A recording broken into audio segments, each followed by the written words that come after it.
رب اشرح لي صدري ويسر لي أمري واحلل عقدة من لساني يفقهوا قولي اللهم لا سهل إلا ما جعلته سهلا وأنت تجعل الحزن إذا شئت سهلا ربي يسر ولا تؤثر اللهم فقهنا في الدين اللهم فقهنا في الدين اللهم إني أسألك علما نافعا ورزقا طيبا وعملا متقبلا آمین یا رب العالمین۔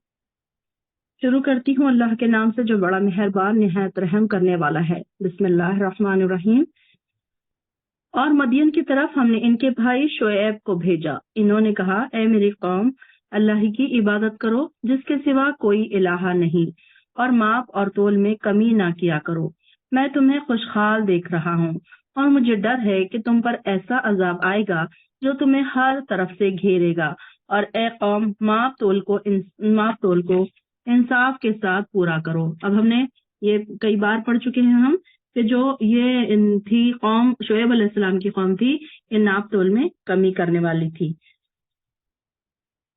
اور ان لوگوں کو ان کی اشیاء کم نہ دیا کرو اور زمین میں فساد نہ پھیلاتے پھرو، تمہارے لیے اللہ کی دی ہوئی بچت ہی بہتر ہے۔ یعنی کہ ظاہر ہے انسان کے پاس کیا ہوگا، اگر پیسہ کم بھی ہوگا لیکن اس میں برکت ہوگی تو وہ انسان کے فائدہ مند دولت ہوگی۔ وہ اگر کسی کے اب دیکھیے کہ فار ایگزامپل ہمارے آس پاس دیکھیے کہ کچھ لوگوں کی تنخواہ 10,000 ہے، تو وہ کبھی کبھی 10,000 تنخواہ ہونے کے باوجود بھی پھر وہ پریشان رہتے ہیں کیونکہ ان کی کمائی میں برکت نہیں ہے۔ اس کے اپوزٹ ایک اور انسان ہے جس کی تنخواہ 5,000 ہے، لیکن وہ 5,000 میں بھی اپنے سارے اخراجات آرام سے پورے کر رہا ہے، بچت بھی ہو رہی ہے، غریبوں کو بھی دے رہا ہے، تو کیا بات ہے، اس کی کمائی میں برکت ہے۔ تو برکت ہونا سب سے زیادہ ضروری ہے، انسان کے پاس پیسے کا آ جانا ضروری نہیں ہے۔ کبھی کبھی یہ ہوتا ہے کہ انسان کے پاس بہت پیسہ ہوتا ہے، بہت دنیا کی دولتیں ہوتی ہیں، ہر چیز ہوتی ہے، لیکن نہ انسان سکون میں رہتا ہے، نہ اس کا دل مطمئن رہتا ہے، اور ہر وقت کسی نہ کسی پریشانیوں میں وہ الجھا رہتا ہے، اور اتنا پیسہ ہونے کے باوجود اس کے پیسے میں برکت نہیں ہوتی۔ تو اس لیے ہر وقت کیا کرنا چاہیے، برکت کی دعا کرنی چاہیے، چاہے تھوڑا کیوں نہ ہو لیکن اس میں برکت ہونی چاہیے۔ تمہارے لیے اللہ کی دی ہوئی بچت ہی بہتر ہے اگر تم مومن ہو اور میں تم پر کوئی محافظ تو نہیں۔ اور کہنے لگے شعیب، کیا تمہاری نماز تمہیں یہی سکھاتی ہے کہ ہم ان معبودوں کو چھوڑ دیں جنہیں ہمارے آبا و اجداد پوچھتے آئے ہیں، جیسے ہم چاہتے ہیں اپنے مال میں تصرف کرنا چھوڑ دیں؟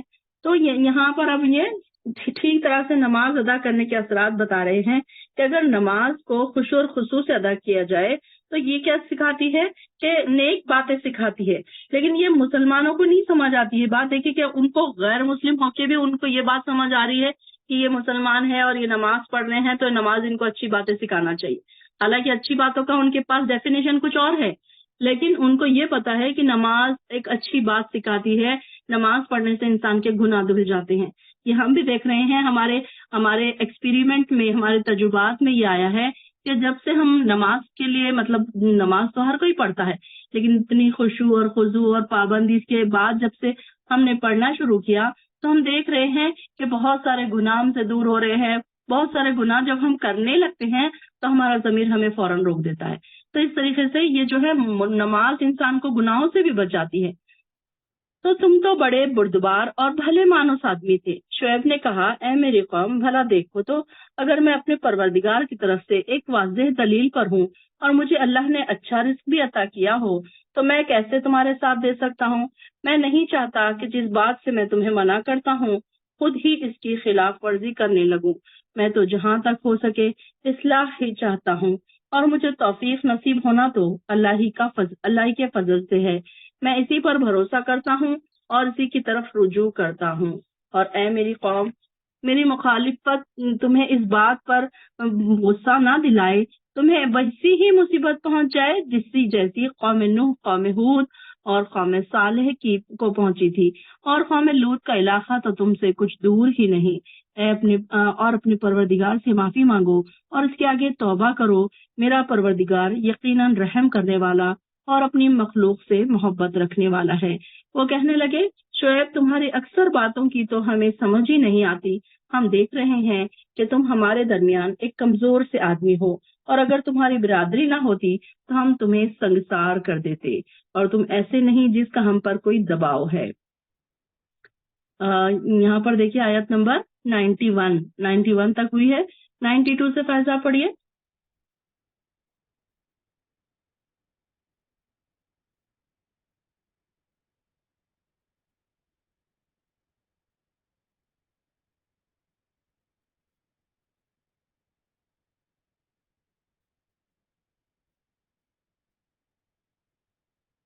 فیضا آپ ہیں یہاں پر؟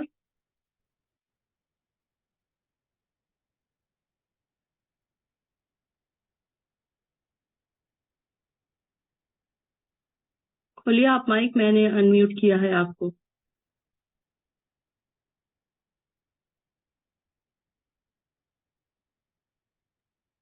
السلام علیکم۔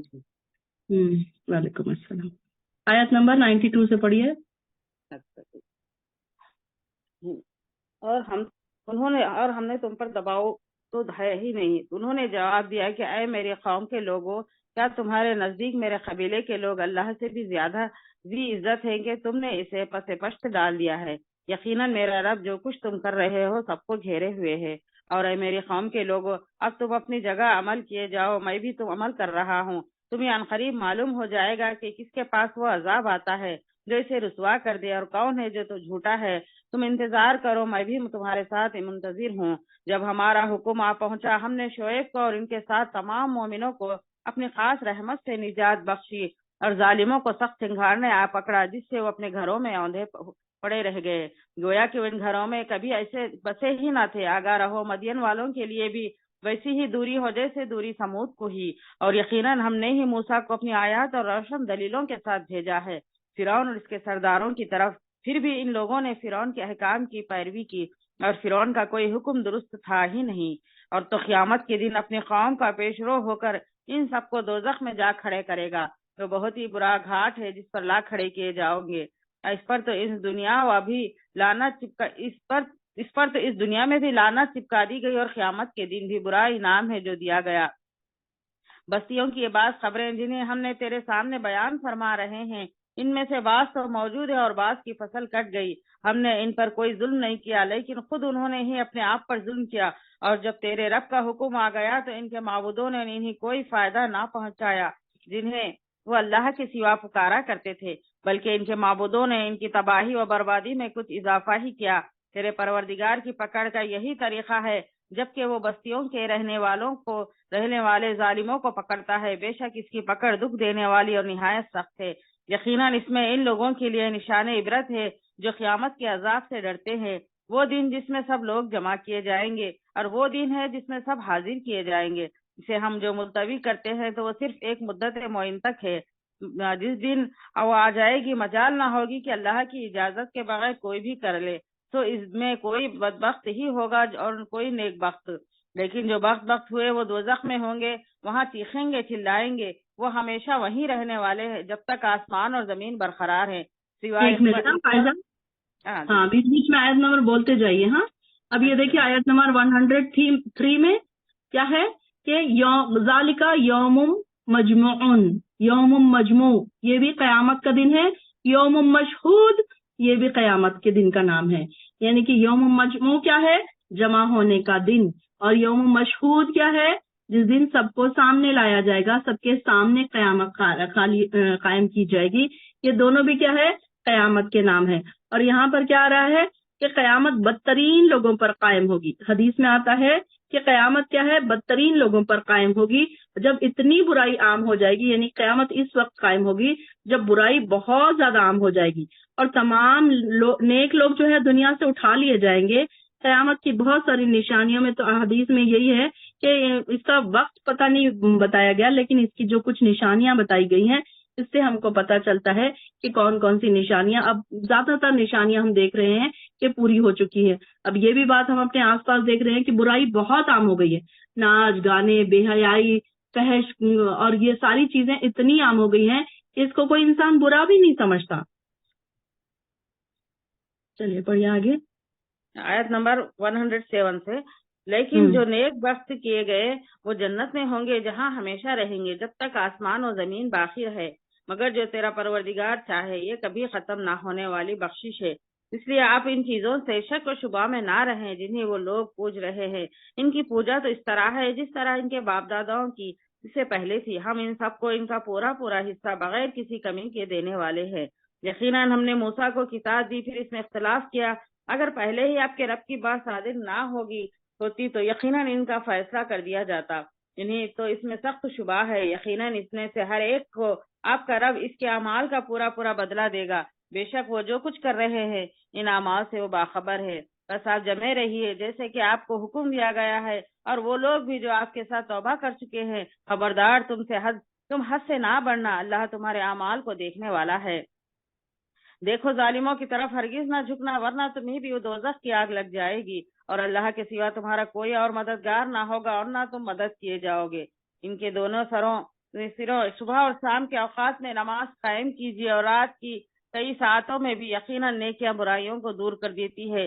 یہ نصیحت ہے نصیحت کرنے والوں کے لیے۔ جی ہاں، اب یہاں پر دیکھیے دن کے دونوں اوقات، طرفوں کے اوقات میں، اور کچھ رات گئے نماز، یعنی کہ فجر اور ظہر دن کا ایک حصہ ہو گیا، اور ظہر عصر اور مغرب عشاء یہ دن کا دوسرا حصہ ہو گیا، یعنی کہ دونوں اوقات میں نماز قائم کرنے کے لیے کہا جا رہا ہے۔ اور یہ رات کی نماز کون سی ہے؟ تہجد اور عشاء دونوں بھی رات کی نمازیں ہو سکتی ہیں، تو یہ نمازوں کی طرف ترغیب دی جا رہی ہے۔ اور کیا بتایا جا رہا ہے اس کا فائدہ؟ کہ بے شک نیکیاں برائیوں کو ٹال دیتی ہے۔ ان الحسنات یذہبن السیئات، اس کو عربی میں بھی آپ یاد رکھیے اور اردو میں بھی آپ یاد رکھیے کہ کیا ہے، نیکیاں جو ہے برائیوں کو، نیکیاں جب انسان کرتا ہے تو اس کی برائیوں سے دھلتی جاتی ہیں، اس کا اپنا آپ، اس کا ضمیر پاک ہوتا ہے، اس کے جو گناہ ہیں وہ مٹتے رہتے ہیں۔ تو اس سے کیا مراد ہے؟ صبح اور مغرب کی نماز ہے، اور کچھ رات عشاء کی نماز ہے۔ اب یہ تین نمازیں ثابت ہو گئے۔ اگر مکمل آداب کے ساتھ، یعنی کہ خشوع اور خضوع کے ساتھ کی جائے گی تو چھوٹے چھوٹے گناہ معاف ہو جائیں گے۔ یعنی کہ ہم دیکھتے ہیں کہ جب نماز کے لیے انسان وضو کرتا ہے تو اس کے سارے گناہ دھل جاتے ہیں۔ پھر انسان اللہ کے سامنے جب جھکتا ہے تو اس کے سر پر جو گناہوں کا بوجھ ہوتا ہے تو وہ بھی اس کے سر سے پھر نیچے گر جاتا ہے۔ اور یہ کیا ہے؟ یہ ایک یاد دہانی ہے ان لوگوں کے لیے جو اللہ کو یاد کرتے ہیں۔ کس کے لیے یہ ذکرى للذاکرین؟ اللہ تعالیٰ سے دعا کیجئے اللہ ہمیں بھی ذاکرین میں شامل کرے، اللہ تعالیٰ ہم تیرے یاد کرنے والوں میں شامل ہو جائیں۔ ایک ایک الفاظ پہ جب ہم ان سے آگے گزریں، آگے جو آ رہا ہے نا لا یضیع اجر المحسنین، تو اللہ تعالیٰ ہمیں بھی محسنین میں داخل کیجئے، ہمیں بھی محسنین والی کوالٹیز عطا کر دیجئے، ذاکرین والی کوالٹی ہمارے اندر عطا کر دیجئے۔ تو یہ ایسی دعائیں ہم ایک ایک لفظ کے ساتھ، ایک ایک الفاظ پر سے ہم گزرے نا، تو ایک ایک الفاظ کو اپنے اندر اتار لیں میری بہنوں۔ کوشش یہ کریں کہ ایک ایک الفاظ ہمارے اندر اتر جائے۔ جب آپ اکیلے میں بیٹھیں تو آپ دعا کریں کہ اللہ میں ذاکرین میں سے بننا چاہتی ہوں، اللہ مجھے ذاکرین میں سے کر دے، اللہ مجھے محسنین میں سے کر دے، اللہ مجھے مجرمین میں سے نہ بنا، اللہ مجھے نیک لوگوں میں سے بنا۔ تو اس طریقے سے جب ہم پڑھ رہے ہیں تو ہمیں پتہ چل رہا ہے کہ کیسے کیسے اللہ کے بندے کیسی دعائیں کرتے تھے، کہ کون سے لوگ ہیں یہ، ان لوگوں کے لیے فائدہ دے گی جو یاد کرنے والے، جو اللہ کا ذکر کرنے والے ہیں، جن کے دلوں میں اللہ کی محبت ہے تو وہ ان کو نصیحت دے گی۔ اب دیکھیں کہ قرآن کو پڑھتے ہیں بہت سارے لوگ، لیکن اس کو نصیحت کون حاصل کرتے ہیں؟ جن کے دل میں ایمان ہے، جن کے دل میں تقوی ہے، جو ذاکرین ہیں، جو اللہ کا ذکر کرنے والے ہیں، جو اللہ تعالیٰ کی طرف دوڑ کر آنے والے ہیں، جو اللہ کو راضی کرنا چاہتے ہیں، ان کے دلوں پر یہ قرآن کی ایک ایک آیت اثر کرتی ہے۔ ہم دیکھ رہے ہیں کہ ایک ایک آیت پر سے ہم گزرتے ہیں تو کوئی آیت ہمارے دل کو ایسی چھو لیتی ہے۔ آپ اکیلے میں بیٹھے ہوں اور اگر قرآن کا کوئی حصہ پڑھ رہے ہوں تو بے شک آپ کے ساتھ یہ ہوتا ہوگا کہ کوئی آیت آپ کو رلا دیتی ہے، اپنی غلطیوں پر شرمندہ کر دیتی ہے، اللہ تعالیٰ سے مانگنے پر مجبور کر دیتی ہے کہ اللہ مجھے بھی تو اپنی محبت عطا کر، اللہ تو مجھے بھی اپنے دوستوں میں شامل کر لے، اللہ تو بھی ہمیں معاف فرما دے، اللہ تو ہمیں بخش دے۔ یہ ساری چیزیں جب ہم اکیلے میں بیٹھے اور قرآن پڑھ رہے ہوں، قرآن ہمیں سمجھ آ رہا ہو، تب کہیں جا کر یہ ساری چیزیں ہوں گی۔ ورنہ اگر قرآن کو ہم ناظرہ کے طور پر پڑھ رہے ہیں تو اس کے ساتھ تو ہمیں کچھ بھی نہیں سمجھ آیا۔ اب آپ خود اپنا حساب لگائیں، چیک کریں اپنا زندگی کا جو لاسٹ حصہ جو ہم گزار کر آ چکے ہیں، جس میں ہم صرف ناظرہ پڑھا کرتے تھے، نہ ہماری کوئی دل ایسا لرزتا تھا، نہ ہم کو پتا چلتا تھا کہ کون سا قرآن کون سے الفاظ میں ذکر جنت کا آیا، کون سی آیت میں قرآن جہنم کا ذکر آیا، کون سی آیات میں اللہ تعالیٰ میں خوشخبریاں دے رہا ہے، ذاکرین کا بارے میں کیا، کون ہے ذاکرین، کون ہے محسنین، کون ہے، یہ ساری چیزیں تو اب ہمیں پتہ چل رہی ہیں. تو اب ہم کو یہ ریئلائز ہو رہا ہے کہ واقعی یہ چیزیں ہمارے اندر آنا چاہیے تھی، اور ہم کافی دن تک غفلت کے اندھیروں میں بھٹک رہے تھے. اب اللہ تعالیٰ نے ہم پر رحم کیا، احسان کیا، کہ اللہ تعالیٰ کی رحمت ہے ہم پر، احسان ہے کہ اللہ تعالیٰ نے ہم کو قرآن کو سمجھنے کے قابل بنا دیا. تو کوشش کریں میری بہنوں، ہر آیت کے ٹائم پر اپنے لیے دعا کریں. اگر مجرموں کا ذکر ہوا تو فوراً کہا کریں کہ اللہ ہمیں ان لوگوں میں سے نہ بنا، اللہم لا تجعلنا منہم. اور جیسے ہی جنت والوں کا، ذاکرین کا، محسنین کا، شاکرین کا، صابرین کا، ایسے لوگوں کا ذکر آیا جو اللہ کے دوست ہیں، تو فوراً دعا کیجیے اللہم اجعلنا منہم، اللہ تو ہمیں ان لوگوں میں سے بنا دے. تو دیکھیے قرآن ختم ہونے تک تو ہماری یہ دعا کہیں نہ کہیں قبول ہو ہی جائے گی. اور انشاءاللہ العظیم ایک قرآن جب ہمارا ختم ہوگا دور قرآن کا، تو بہت ساری دعائیں ہم جو مانگ چکے ہیں اس میں سے کئی دعائیں ہماری قبول ہو چکی ہوں گی، اور جو نہیں قبول ہوئی وہ پینڈنگ اللہ تعالیٰ کے پاس جانے کے بعد ہمیں مل جائے گی. تو دعائیں بہت زیادہ کیا کریں، ہر آیت پہ دعا کیا کریں، اور صبر کیجیے. اللہ تعالیٰ اللہ یقیناً نیکی کرنے والوں کا اجر ضائع نہیں کرتا. اب یہاں پر صبر کی بھی تلقین کس کو کی جا رہی ہے؟ جو ذاکرین ہیں، جو اللہ کو یاد کرنے والے ہیں، مومن بندے، اللہ کے متقی بندے. جو قومیں تم سے پہلے گزر چکی ہیں، ان میں سے جنہیں ہم نے بچا لیا تھا، ان میں سے اہل خیر کیوں پیدا نہ ہوئے جو دوسروں کو زمین میں فساد کرنے سے روکتے تھے. اب یہاں پر یہی بات ہم نے جو پہلے بھی پڑھی کہ اگر کوئی گناہ کر رہا ہے تو ہمارا کیا کام ہے کہ اس کو احسن انداز میں ہم اس کو روکیں. اور اگر ہم نہیں روک سکتے تو کم سے کم پہلے تو کیا ہے، ہاتھ سے روکے، اگر منہ سے روکے، اگر منہ سے نہیں روک سکتے تو ہاتھ سے روکے، ہاتھ سے نہیں روک سکتے تو کم سے کم ایمان کا سب سے نچلا درجہ کیا ہے کہ ہم اس کو دل میں ہی برا سمجھیں. تو یہاں پر بھی وہی بات بتائی جا رہی ہے کہ تمہارے پاس کوئی اہل خیر ایسے کیوں نہیں پیدا ہوئے جو دوسروں کو زمین میں فساد کرنے سے لوگ روکتے تھے. اگر ایسے تھے، کچھ ایسے تھے تو وہ بہت تھوڑے تھے اور ظالم تھے. وہ اس عیش و عشرت کے پیچھے لگے رہے جو انہیں مہیا تھی، اور وہ مجرم بن کر رہے. چلیے پڑھیے آگے آیت نمبر 118 سے. اگر آپ کا پروردگار چاہتا تو سب لوگوں کے ایک ہی امت بنائے رکھتا، وہ تو برابر اختلاف کرتے ہی رہیں گے، مگر جن پر آپ کا رب رحم فرمائے اسی لیے تو اس نے انہیں پیدا کیا ہے. اور آپ کے رب کی یہ بات پوری ہو گئی کہ میں دن جہنم کو جنوں اور انسانوں سب سے بھر دوں گا. رسولوں کے اس احوال ہم آپ کے سامنے آپ کے دل کی تسکین کے لیے بیان فرما رہے ہیں. آپ کے پاس اس صورت میں بھی حق پہنچ چکا ہے جو نصیحت و عظ ہے مومنوں کے لیے. ایمان نہ لانے والوں سے کہہ دیجئے کہ تم اپنے طور پر عمل کیے جاؤ، ہم بھی عمل میں مشغول ہے، اور تم بھی انتظار کرو، ہم بھی منتظر ہے. آسمانوں اور زمین کا علم غیب اللہ ہی کو ہے، تمام کاموں کا رجوع بھی اسی کی جانب ہے، لہٰذا اسی کی عبادت کرے اور اسی پر بھروسہ رکھے. اور تم جو کچھ کر رہے ہو اس سے تمہارا رب غافل نہیں ہے. جیسے یہاں سے سورہ یوسف شروع ہو رہا ہے. بسم اللہ الرحمن الرحیم. اب یہاں پر رک جائیے. ہاں، ایک تو آخری آیت دیکھیے، توکل علیہ وما ربک بغافل عما تعملون. آخری آیت دیکھیے سورہ ہود کی کہ اللہ تعالیٰ پر توکل کرنا سکھایا جا رہا ہے کہ اللہ تعالیٰ پر سب سے پہلے کیا ہے، توکل کرنا ہے. اور کیونکہ اللہ تعالیٰ غالب ہے، غافل نہیں ہے اللہ تعالیٰ کہ ہم یہ سوچ رہے ہیں کہ ہم پر اتنی پریشانی آ رہی ہے، یہ ہو رہا ہے، وہ ہو رہا ہے، لیکن اللہ تعالیٰ دیکھ ہی نہیں رہا. بلکہ اللہ تعالیٰ ہمیں کیا کہہ رہا ہے کہ میں تم سے غافل نہیں ہوں اس سے جو تم عمل کرتے ہو. تو جو بھی پریشانی ہمارے اوپر آتی ہے تو اللہ تعالیٰ کے اذن سے آتی ہے. تو ہمارے پاس جو بھی پریشانی آئی تو اس کے لیے ہم کو کیا کرنا ہے، پھر خالی اللہ پر توکل کرنا ہے اور اللہ کے اوپر بھروسہ. اگر تکلیف بھی آ رہی ہے تو اللہ تعالیٰ تیری طرف سے آئی ہے الحمدللہ. جیسے کہ کسی کا انتقال بھی ہو جاتا ہے تو ہم کیا کہنا چاہیے، الحمدللہ، اللہ کا ہر فیصلہ بہتر ہے. ہم یہ نہیں کہہ سکتے کہ اللہ تو نے ایسے کیوں کیا، یہ فیصلہ کیوں کیا میرے حق میں، کیونکہ اللہ تعالیٰ بہتر جانتا ہے کہ ہمیں کیا دینا ہے کیا نہیں دینا ہے. ہمیں نہیں پتا کہ کون سے وقت ہم پر آزمائش آنی ہے، اور وہ آزمائش سے ہمیں کیا نعمتیں حاصل ہونے والی ہے اس بات کا ہمیں احساس نہیں ہے. اگر ہمیں پتا چل جائے کہ اس آزمائش کے پیچھے ہم کو اتنی نعمتیں ملنے والی ہے تو ہم اس آزمائش سے باہر ہی نہ نکلنے کی کوشش کریں. یہ بھی ہو سکتا ہے. ہمیں نہیں پتا نا کہ پردے کے پیچھے اللہ تعالیٰ ہمارے لیے کیا پلان کر رہا ہے. تو اللہ تعالیٰ کا ہر فیصلہ بہترین ہوتا ہے، چاہے وہ ہم اس کو آزمائش سمجھے، چاہے اس کو ہم دکھ سمجھے، چاہے اس کو ہم تکلیف سمجھے، چاہے ہم اس کو پریشانی سمجھے، ہو سکتا ہے کہ وہ اللہ کی طرف سے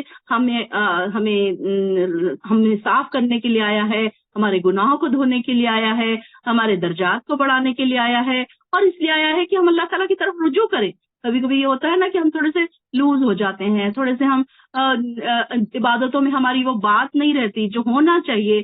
جیسے ہی انسان کے اوپر پریشانی آتی ہے نا، تو انسان کیا کرتا ہے، پھر فوراً اللہ تعالیٰ کی طرف اتنا رجوع کر لیتا ہے کہ پھر وہ دن اور رات اس کے طرف سے فوراً توبہ و استغفار کرنے لگتا ہے، تہجدیں پڑھنے لگتا ہے، اور اس طریقے سے وہ ہر وقت اس اللہ کی طرف عاجزی اور انکساری کی طرح گڑ گڑاتا ہے اور آنسو بہاتے رہتا ہے، تو اللہ تعالیٰ کو پھر وہ بندہ بہت پسند آتا ہے۔ تو اللہ تعالیٰ کبھی کبھی یہ بھی چاہتا ہے کہ ہم اس طرف رجوع کریں، اس لیے بھی ہم پر پریشانیاں ڈالتا ہے۔ کبھی کبھی ہم یہ تھوڑی نمازوں میں سستی کر بیٹھتے ہیں، تھوڑی عبادتوں میں سستی کر بیٹھتے ہیں، تھوڑی ہماری وہ جو ایسی عبادتیں ہونی چاہیے جس سے خشوع اور خضوع ہونا چاہیے، وہ ساری چیزیں نہیں ہوتی، تب اللہ تعالیٰ پھر کیا کرتا ہے، ہم پر چھوٹی چھوٹی آزمائشیں ڈالتا ہے، اور پھر وہ آزمائش ایسی نہیں ہوتی کہ جس کو ہم نہ برداشت کریں۔ لا یکلف اللہ نفسا الا وسعہا، تو آزمائشیں بھی ایسی ہوتی ہے کہ ہم بالکل برداشت کر سکتے ہیں، ایسا نہیں ہے کہ کوئی انسان برداشت نہ کرے۔ چلیے یہاں پر دیکھیے، بسم اللہ الرحمن الرحیم، سورہ یوسف یہاں سے شروع ہو رہا ہے۔ قرآن میں سب سے بہترین قصہ سورہ یوسف ہے، سب سے انٹرسٹنگ ہے، اور اپنے بچوں کو کیا کرے، نبیوں کے قصے سنایا کرے۔ یہ عادت ہونی چاہیے کہ ہمارے بچوں کو، جب بچے چھوٹے ہوتے ہیں، بچوں کو تو قرآن کی دوسری چیزوں سے انٹرسٹ نہیں ہوتا نا، تو ایٹ لیسٹ ان کو اسٹوریز سے انٹرسٹ ہوتا ہے، تو ان کو نبیوں کے قصے سنایا کریں کہ ان کو اس بات کا اندازہ ہو کہ ہمارے نبی کون تھے، کیسے انہوں نے کیا، کیا اس میں لیسن تھا، اس میں سے لیسن بھی نکالا کریں، صرف اس کو اسٹوری کے طور پر نہ پڑھا کریں، کیا ہمیں لیسن مل رہا ہے وہ بھی دیکھا کریں۔ اب ہم اس عمر کے، اس پختہ عمر کے اس حصے پر آ چکے ہیں، میچور ہو چکے ہیں، کہ جہاں ہم یہ نکال سکتے ہیں کہ اس میں ہمیں سبق کیا مل رہا ہے۔ صرف اسٹوری سننا، اسٹوری سنانا مقصد نہیں ہے، بلکہ اس سے ہم کو لیسن بھی نکالنا ہے۔ اس سے ہم کو کئی لیسن مل سکتے ہیں، جیسے کہ ہم دیکھ رہے ہیں ہر آیت میں ہمیں کوئی نہ کوئی ایک چھوٹا سا لیسن ملتا ہے۔ اگر ہم سوچیں، اگر ہم غور و فکر کریں، اگر ہم تدبر کریں، تو ہمیں پتا چل رہا ہے کہ ہر آیت ہمیں کچھ نہ کچھ سکھا رہی ہے، لیکن ضرورت صرف یہ ہے کہ اس کو ہم کھلے دل سے اپنے دماغ کے پردوں کو ہٹائیں، اپنی جو دھول جمی ہوئی ہے دماغوں پر، اس کو ہٹا کر سوچنے پر مجبور کرے دل اور دماغ کو کہ یہ آیت میں اللہ تعالیٰ ہمیں کیا بتانا چاہ رہے ہیں۔ شروع اللہ کے نام سے جو بڑا مہربان نہایت رحم کرنے والا ہے۔ بسم اللہ الرحمن الرحیم۔ الف لام را، اس کتاب کی آیات میں جو ہر بات واضح سے وضاحت سے بیان کرتی ہے، ہم نے قرآن کو عربی زبان میں اس لیے نازل کیا تاکہ تم اسے سمجھ سکو۔ اب یہاں پر دیکھیے سارے عربی دان تھے، یہ جب سعودی عرب میں، مکہ میں جب یہ نازل ہوئی تو یہاں پر سارے عربی جاننے والے تھے، اس لیے اللہ تعالیٰ نے اس کو عربی زبان میں اتارا تاکہ ان لوگوں کے پاس کوئی حجت باقی نہ رہے کہ ہمیں تو کچھ سمجھ ہی نہیں آ رہی۔ تو اس وقت جو زبان کا بول بالا تھا، اسی زبان میں اللہ تعالیٰ نے پھر یہاں پر دیکھیے کہ اسی زبان میں اللہ تعالیٰ نے اتارا قرآن کو تاکہ تم سمجھ سکو۔ کوئی یہ نہ ایکسکیوز کرے کہ نہیں ہمیں تو سمجھ ہی نہیں آیا۔ اے نبی، ہم اس قرآن کو آپ کی طرف وحی کر کے ایک بڑا اچھا قصہ بیان کرتے ہیں، اگرچہ آپ اس سے پہلے اس سے بے خبر تھے۔ اب دیکھیے کہ آپ صلی اللہ علیہ وسلم کو کیا پتا یوسف علیہ السلام کون تھے، ان کے ساتھ کیا ہوا تھا، یہ ساری چیزیں جب تک آپ کو وحی کر کے نہ بتائی جاتی تو آپ کو کیا ہے، آپ کو پتہ ہی نہیں چلتا۔ جب یوسف نے اپنے باپ سے کہا، ابا جان، میں نے خواب میں دیکھا ہے 11 ستارے اور سورج اور چاند مجھے سجدہ کر رہے ہیں۔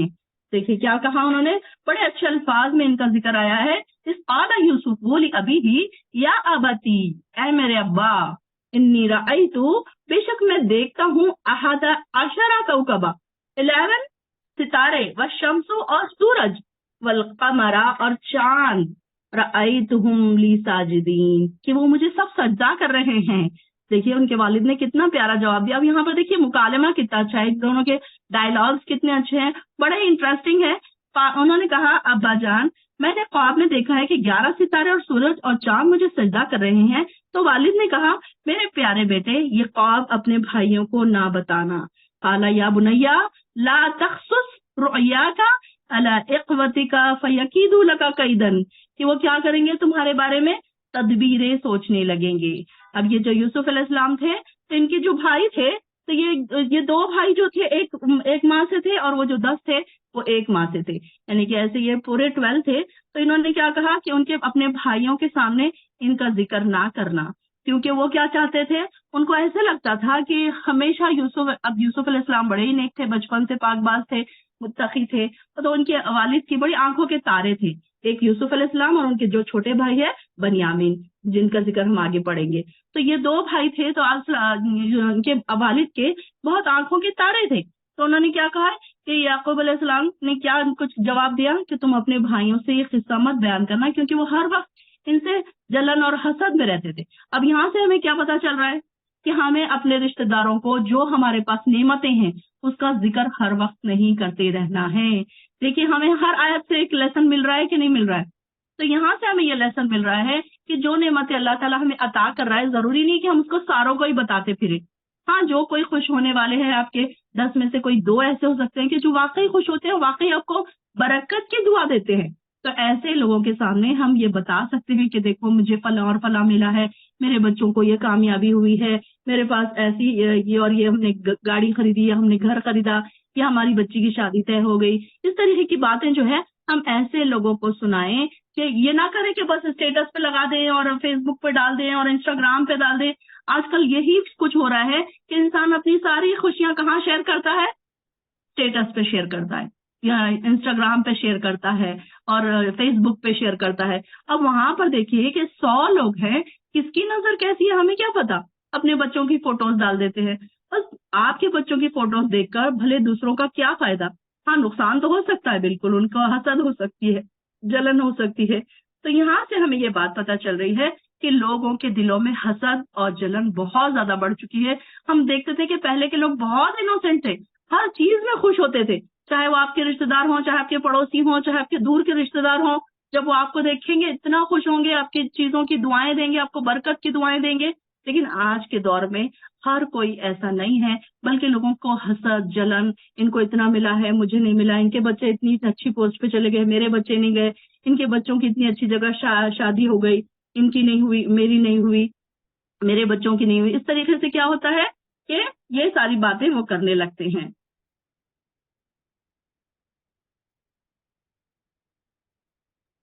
تو یہاں پر دیکھیے کہ ان لوگوں کے بارے میں کہا جا رہا ہے کہ انہوں نے اپنے بیٹوں کو، اپنے یوسف علیہ السلام کو منع کیا کہ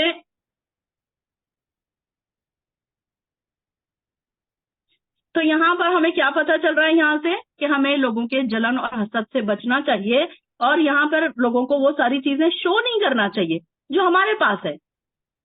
اسی طرح اس بات کے مطابق تمہارا پروردگار تمہیں دین کے لیے منتخب کرے گا، تمہیں باتوں کا انجام سکھائے گا، اور تم پر آل یعقوب پر اپنی نعمت اسی طرح پوری کرے گا جیسے وہ اس سے پہلے تمہارے 2 باپوں یعنی کہ ابراہیم اور اسحاق پر پوری کر چکا۔ یعنی کہ ابراہیم اور اسحاق کون تھے؟ ان کے دادا اور پردادا۔ ابراہیم علیہ السلام، ان کی اولاد اسحاق علیہ السلام، اور اسحاق علیہ السلام کی اولاد یعقوب علیہ السلام، اور یعقوب علیہ السلام کے بیٹے تھے یوسف علیہ السلام۔ یہ جو ہے ان کے یہ ایک واحد ایسے پیغمبر ہے یوسف علیہ السلام جن کے دادا اور پردادا سب کے سب نبی گزر چکے ہیں۔ بلا شبہ تمہارا پروردگار سب کو جاننے والا اور حکمت والا ہے۔ ان ربک علیم حکیم۔ حقیقت یہ ہے کہ یوسف اور اس کے بھائیوں کے قصے میں پوچھنے والوں کے لیے بہت سے نشان عبرت ہیں۔ اس میں دیکھیے کہ واقعی جن لوگوں نے ان کے بارے میں سوال کیا، اس میں بہت سی عبرت کی باتیں ہیں۔ انشاءاللہ ہم دیکھیں گے کہ کیا کیا ہے۔ جب یوسف کے بھائیوں نے آپس میں کہا، یوسف اور اس کا بھائی ہمارے باپ کو ہم سے زیادہ محبوب ہیں، حالانکہ ہم ایک طاقتور جماعت ہیں، کیونکہ ایک طرف یہ 2 بھائی تھے اور ایک طرف وہ پورے 10 تھے۔ ہمارا باپ تو صریح بھول میں ہے، صریح گمراہی میں ہے، لہذا یا تو یوسف کو مار ڈالو یا اسے کہیں دور پھینک دو، اس طرح تمہارے والد تمہاری ہی طرف متوجہ ہوں گے، پھر اس کے بعد تم نیک بن جانا۔ اب یہ دیکھیے کہ شیطان نے ان کے دل میں یہ خیال ڈالا کہ تم کیا کرو کہ ایسے ایسے کرو اور بعد میں پھر نیک بن جاؤ، توبہ کر لو۔ ان میں سے ایک نے کہا، یوسف کو مارو نہیں، بلکہ اگر تم کچھ کرنا ہی چاہتے ہو تو اسے کسی گمنام کنویں میں پھینک دو، تاکہ وہاں سے کوئی قافلہ اسے اٹھا لے جائے۔ اور اس تجویز کے بعد وہ اپنے والد سے کہنے لگے، کیا بات ہے کہ آپ یوسف کے بارے میں ہم پر اعتبار ہی نہیں کرتے، حالانکہ ہم اس کے خیر خواہ ہیں۔ انہوں نے کیا کہا وَإِنَّ لَهُ لَنَاصِحُونَ 11 آیت نمبر 11. تو انہوں نے کہا کہ ہم تو ان کی ہمیشہ اصلاح کرنے والے ہیں، ہم تو ان کے بہت ویل وشرز ہیں، تو آپ تو ہم پر کبھی بھروسہ ہی نہیں کرتے.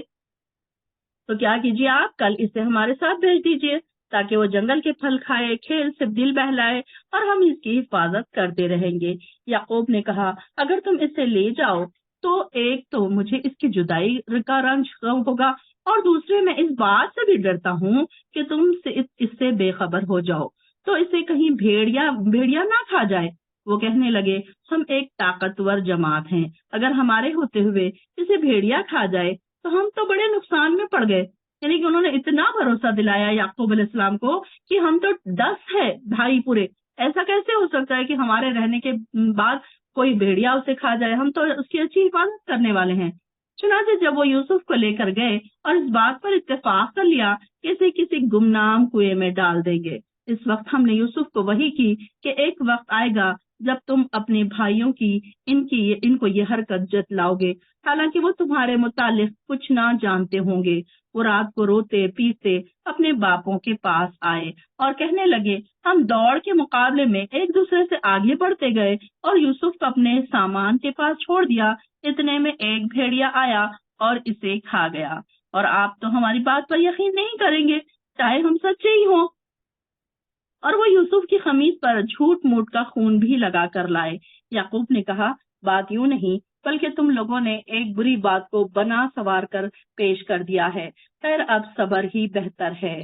یہ دیکھیے واللہ المستعان، جب بھی آپ کو صبر کی ضرورت محسوس ہو، جب بھی آپ پریشانی میں آئیں، جب بھی آپ کو ایسے لگے کہ اب بہت ہی مشکل گھڑی ہے، تو اللہ تعالیٰ کو کیا کہیں واللہ مستعان، کہ اللہ تعالیٰ بہت بہتر ہے، اللہ تعالیٰ بڑا ہی صبر کرانے والا ہے. بہت ہی اللہ تعالیٰ سے ہم ایک کیا کہیں کہ اللہ تعالیٰ سے ہم امید لگا سکتے ہیں اس الفاظ کے ساتھ کہ اللہ تعالیٰ جو بھی کر رہا ہے یہ سب اب ہمارے لیے صبر ہی بہتر ہے، کہ ہم کو صبر ہی کرنا سکھا دے اللہ تعالیٰ.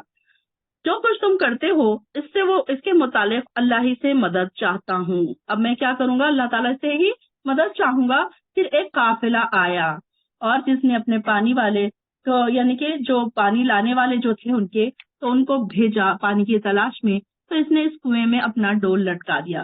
اب انہوں نے کیا کیا، ان کے بھائیوں نے کہ یوسف علیہ السلام کو ایک ایسا کنواں تھا جو مطلب اندھیرا کنواں تھا جو کبھی یوز نہیں ہوتا تھا، تو ایسے کنویں میں انہوں نے کیا کیا، ان کو ڈال دیا اور وہاں سے سارے کے سارے نکل گئے. اب کیا ہوا، اس نے اس کنویں میں اپنا ڈول لٹکایا تو بول اٹھا ہائے بڑی خوشی کی بات ہے، یہ تو ایک لڑکا ہے. قالا یا بشرا ھذا غلام، یہ دیکھیے بشرا ہے خوشخبری. اس نے کیا خوشخبری کی بات ہے، یہ تو گڈ نیوز ہے اس میں کہ ہمارے لیے اس میں کیا ہے، ایک لڑکا ہے. اور انہوں نے کیا کیا، اسے بکاؤ کا مال سمجھ کر چھپا لیا. اور جو کچھ وہ کر رہے تھے اللہ اسے خوب جانتا تھا. اب یہ ساری پلاننگ اللہ کی تھی کہ وہ بھائی ان کو لے کر آئیں گے، کنویں میں ڈالیں گے، پھر وہاں پر پانی لینے کے لیے کوئی آئے گا، پھر وہاں سے وہ مصر جائیں گے. یہ ساری چیزیں اللہ تعالیٰ کی پلاننگ شدہ تھی. ایسا نہیں کہ یہ اچانک ہی ہو گیا، ان کو اچانک کنویں میں ڈال دیا اور اچانک کوئی آ گیا اور اچانک کسی نے لے کر چلے گیا، بلکہ یہ ساری چیزیں کیا ہے، اللہ کی پلاننگ تھی. تو پھر انہوں نے کیا کیا کہ چنانچہ انہوں نے یوسف کو چند درہموں کے عوض حقیر سی قیمت پر بیچ ڈالا. اب یہ بیچنے والے کون تھے، یوسف کے بھائی تھے. یعنی کہ بائبل کی روایت کے مطابق یہ ان کے بھائی ہی تھے. جب انہوں نے دیکھا کہ یہ لوگ ان کو لے کر جا رہے ہیں تو انہوں نے کیا کہا کہ وہ جھگڑا کرنے لگے اور کہا کہ یہ لڑکا ہمارا غلام ہے جو گھر سے بھاگ کر آیا تھا اور ہم اس کو تلاش کر رہے تھے. تو اس کے بعد اب انہوں نے کیا کہا کہ ٹھیک ہے اگر تم کو لے کر ہی جانا ہے تو کیا کریے، اس کی قیمت ہم کو دے دیجئے. اور اس کے بدلے انہوں نے سودا بازی کر لی اور یہ جو رقم ان کو مفت میں مل رہی تھی انہوں نے یہ قیمت کو بھی غنیمت جان کر جو بھی قیمت ان کے لیے ملی تو انہوں نے وہ لے کر ان کو دے دیا، قافلے والوں کو دے دیا. یوسف کو چند درہموں کے عوض حقیر سی قیمت میں بیچ ڈالا اور اس کے بارے میں نے اس سے زیادہ کچھ دلچسپی نہ تھی. اور مصر کے جس شخص نے اسے خریدا تھا اس نے اپنی بیوی سے کہا اسے عزت سے رکھو، امید ہے کہ یہ نفع دے گا یا ہو سکتا ہے کہ اسے ہم اپنا بیٹا ہی بنا لیں. اس طرح ہم نے یوسف کو اس سرزمین میں قدم جمانے کا موقع فراہم کر دیا. غرض یہ تھی کہ ہم اسے باتوں کی تعویل سکھا دیں.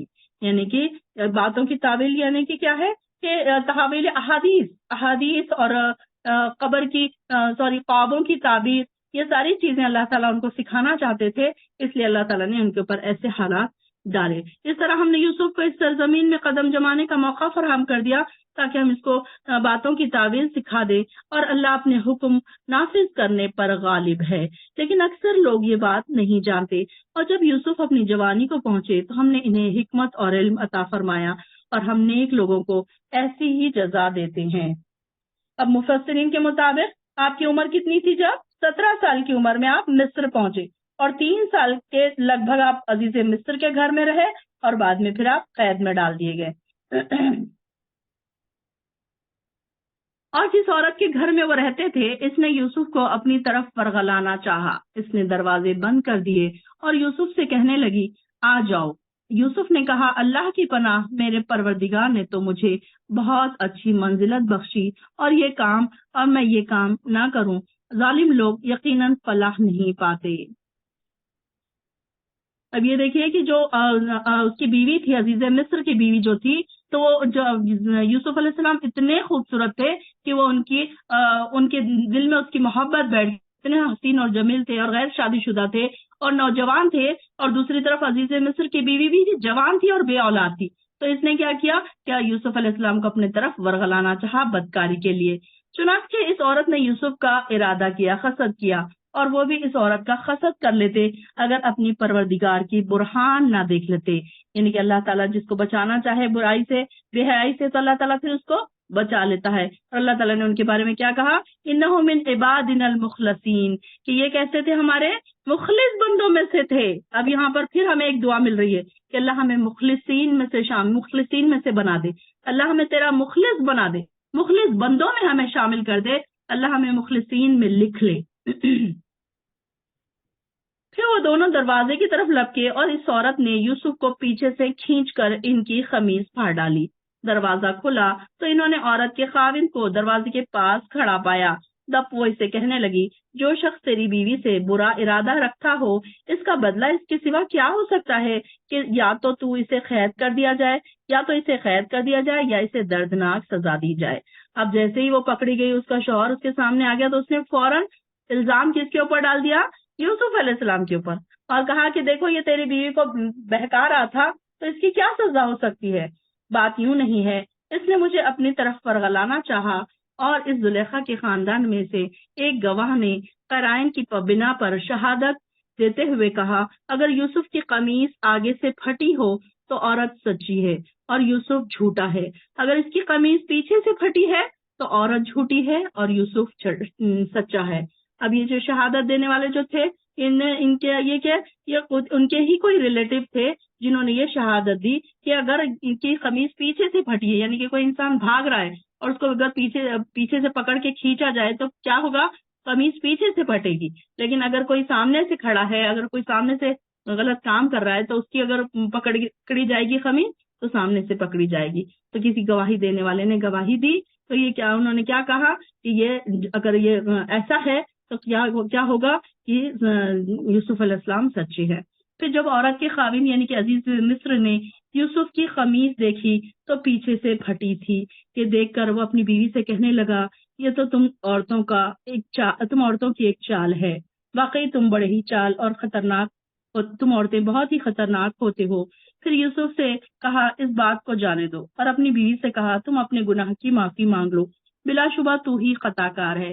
اب یہاں پر وہ اپنی بیوی کو ایکسپوز بھی نہیں کر سکتا تھا کہ اس کی وہ ہو جاتی، بدنامی ہو جاتی، تو اس نے یوسف کو کیا کہا کہ تم اب اعراض کر لو، ان سے یوسف اعرض عن ھذا، کیا کہ اب تم جانے دو اس بات کو، مطلب اس کو اتنا وہ مت کرو۔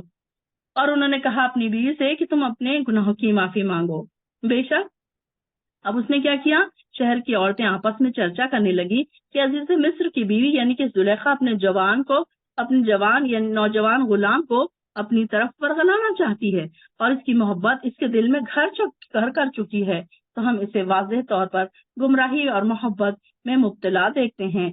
جب اس زلیخا نے اس کی مکارانہ باتیں سنی تو انہیں بلاوا بھیجا، اور کیا کہا، ان کے لیے ایک تکیے دار مجلس ضیافت تیار کی، یعنی کہ مہمان نوازی کے لیے اس نے ایک مجلس محفل تیار کی اور ہر عورت کے سامنے ایک ایک چھری رکھ دی اور یوسف سے کہا کہ تم ان کے سامنے نکل آؤ۔ اور جب ان عورتوں نے انہیں دیکھا تو حسن میں فائق تر سمجھا اور پھل کاٹتے کاٹتے اپنے ہاتھ کاٹ ڈالے اور بے ساختہ بول اٹھی کہ یہ انسان نہیں، یہ تو کوئی بزرگ فرشتہ ہے۔